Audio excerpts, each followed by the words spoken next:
USMCA, Labor Provisions. Updated January 8, 2021. The U.S. Mexico-Canada Agreement (USMCA) entered into force on July 1, 2020, replacing the North American Free Trade Agreement (NAFTA). USMCA establishes new and updated provisions on the protection of worker rights and enforcement of labor commitments. Congress approved implementing legislation for USMCA, H.R. 5430, on December 19, 2019. President Trump signed the legislation into law on January 29, 2020, PL 116-113. The protection of worker rights and the enforceability of labor provisions were a major congressional concern throughout the USMCA negotiations and remained an issue after the three countries concluded the agreement in September 2018. In response, the U.S. Trade Representative (USTR) and some members of the House of Representatives negotiated changes to USMCA. Most of the changes modified the labor provisions. USTR then negotiated the proposed amendments with Canada and Mexico. USMCA's new labor provisions, compared to recent U.S. free trade agreements (FTAs), may be considered as a template for future FTAs. Historically, U.S. labor advocates have expressed concern over FTAs with developing countries, due to those countries' relatively lower wages and labor standards, and have sought stronger labor provisions in U.S. FTAs. Proponents of FTAs such as NAFTA argue that they help improve standards, build capacity to support worker rights in developing countries, and enhance economic development and growth. In the long run, FTAs help reallocate resources to more efficient industries, support higher-paying U.S. jobs in some sectors, and, according to most economists, have a net positive effect on the U.S. economy. At the same time, trade liberalization can have adjustment costs and job losses in other industries and regions of the country. The U.S. International Trade Commission estimates that, if implemented, the collective bargaining commitments made by Mexico in USMCA would increase Mexican union wages and help reduce wage disparity.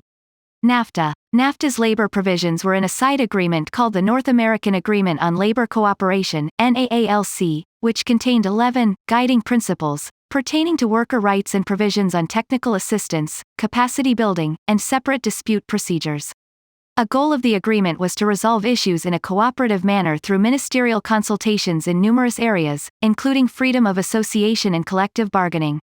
Full dispute resolution procedures applied to a country's persistent pattern of failure, in trade-related cases to enforce its own laws regarding child labor, minimum wage, and occupational safety and health. USMCA provisions.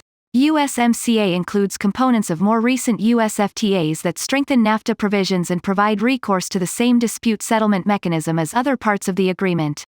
It requires parties to adopt and maintain in statutes and regulation and practices worker rights as stated in the 1998 ILO Declaration on Fundamental Principles and Rights at Work, in addition to acceptable conditions of work with respect to minimum wages, hours of work, and occupational safety and health. Not waive or otherwise derogate from its statutes or regulations. Not fail to effectively enforce labor laws through a sustained or recurring course of action or inaction in a manner affecting trade or investment between parties. Promote compliance with labor laws through appropriate government action, such as appointing and training inspectors or monitoring compliance and investigating suspected violations. For the first time in a U.S. FTA, the USMCA prohibits imports of goods made by forced labor, and adds new commitments related to violence against workers, migrant worker protections, and workplace discrimination. It maintains standard U.S. FTA language that each party retains the right to exercise reasonable enforcement discretion and to make bona fide decisions on the allocation of enforcement resources. Additionally, it specifies that the labor chapter shall not be construed to empower another party to undertake labor law enforcement in the territory of another party. USMCA Protocol of Amendment. Key labor changes. Some members of Congress criticized the original text of the USMCA chapters on labor and dispute settlement, DS, and negotiated with the administration to amend the agreement. Key changes include the following: prevention of panel blocking in dispute settlement. Ensures the formation of a panel in dispute cases where a party refuses to participate in the selection of panelists. In a manner affecting trade and investment. Shifts the burden of proof by stating that an alleged violation affects trade and investment, unless otherwise demonstrated. Rapid response mechanism. Adds a new rapid response mechanism to provide for an independent panel investigation of denial of certain labor rights at covered facilities, as opposed to a government inspection. Mexico's labor reform monitoring. USMCA implementing legislation creates a new interagency committee, labor attachés, and reporting requirements to Congress on Mexico's implementation of labor reforms. New or amended provisions on rules of procedure for DS, forced labor, and violence against workers. Mexican labor reforms. After several years of domestic debate and constitutional reforms in 2017, on May 1, 2019, Mexican President López Obrador signed into law a labor reform bill aimed at enhancing Mexican worker rights by ensuring that workers can vote for union representatives by secret ballot, establishing the right to join unions of choice, and creating an independent labor court to resolve disputes between union workers and employers and register contracts, among other measures. USMCA Annex 23A in the Labor Chapter commits Mexico to enact new labor laws, such as those in the May 2019 reforms. Under these reforms, Mexico commits to eliminate all forms of forced or compulsory labor, protect the right of workers to organize, form, and join the union of their choice, prohibit employer interference in union activities, discrimination, or coercion against workers, provide for the exercise of a personal, free, and secret vote of workers for union elections and agreements, establish and maintain independent and impartial bodies to register union elections and resolve disputes relating to collective bargaining agreements, establish independent labor courts. Then USTR Robert Lighthizer described Mexico's reforms as a win for labor advocates, claiming that the new laws will greatly improve Mexico's system of labor justice and are exactly what labor leaders in the United States and Mexico have sought for decades. While Mexico has enacted these labor law reforms, and undertook constitutional reforms in the past, policymakers remain concerned about Mexico's ability to fully implement and enforce its laws. Mexico's federal labor law, key articles. Article 47.2, protects workers from any form of violence or forced labor. Article 133, prohibits any form of retaliation or harassment by the government, union leadership, or companies of workers exercising their rights. Article 386, protects workers' rights to vote for independent unions through a secret ballot process, allowing workers to form their own unions and pick their own representatives. Article 387, imposes legal obligations on firms to recognize workers' right to strike. Article 604, replaces existing conciliation and arbitration labor boards that dealt with employment law altercations with independent labor courts to resolve disputes and register contracts. Mexico's implementation plan. Mexico has outlined an ambitious roadmap with annual benchmarks to implement reforms over 4 years.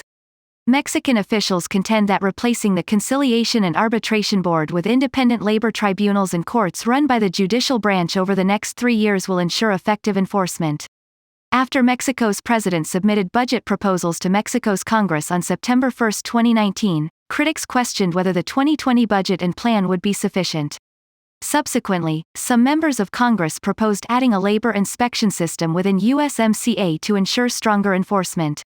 The rapid response mechanism in the amended USMCA thus provides for an independent panel investigation at covered facilities for the suspected denial of the right of free association and collective bargaining, with the potential for penalties and blocking of imports from the entities. To monitor and assess Mexico's labor reform efforts, the USMCA implementing legislation established an independent Mexico Labor Expert Board that calls for the appointment of 12 U.S. trade and labor policy experts. On December 15, 2020, the board issued its first interim report to Congress in which it acknowledges that Mexico has made significant progress in implementing the labor reform measures, especially when taking into account the impact of the coronavirus disease 2019 COVID-19 pandemic. However, the report also acknowledges that many of the changes promised to improve the lives of workers and ensure freedom of association and collective bargaining remain to be implemented. The board offered recommendations on how the United States can help bolster worker rights in Mexico. Issues for Congress. The debate over USMCA labor provisions revisited similar issues raised during other FTA debates. Some policymakers contend that FTAs help raise labor standards and wages in lower-income countries, others are concerned about worker rights protection. Numerous members welcome the amended agreement, which, they argue, includes stronger and more enforceable labor provisions. While major U.S. labor unions endorsed the revised agreement, other stakeholders question how the new enforcement mechanism will operate in practice. Some members, concerned about Mexico's ability to carry out its obligations, view the U.S. commitment to capacity building as key to strengthening enforcement. In moving forward, Congress may consider Mexico's enforcement ability and labor reform. Reforms in Mexico have potential to be transformative, but face challenges. Do Mexico's recent actions demonstrate enough political will to overcome internal challenges? How can the United States assist? Resources. Some stakeholders point to limited capacity in Mexico, especially at the subnational level, as an issue. USMCA implementing legislation designates funding for the Department of Labor to support reform efforts in Mexico and worker-focused capacity building. To what extent should the United States assist Mexico with resources to implement the new labor standards? Dispute settlement. Amendments to the USMCA's original DS procedures prevent a disputing party from blocking formation of a panel. How effective will USMCA's DS provisions be in resolving labor disputes? Rapid response mechanism. This new mechanism provides for independent panel investigations at covered facilities, and stakeholders have indicated plans to file complaints. How can USMCA parties ensure the mechanism's effectiveness? M. Angeles Villarreal, Specialist in International Trade and Finance. Kathleen D. Chimino Isaacs, Analyst in International Trade and Finance.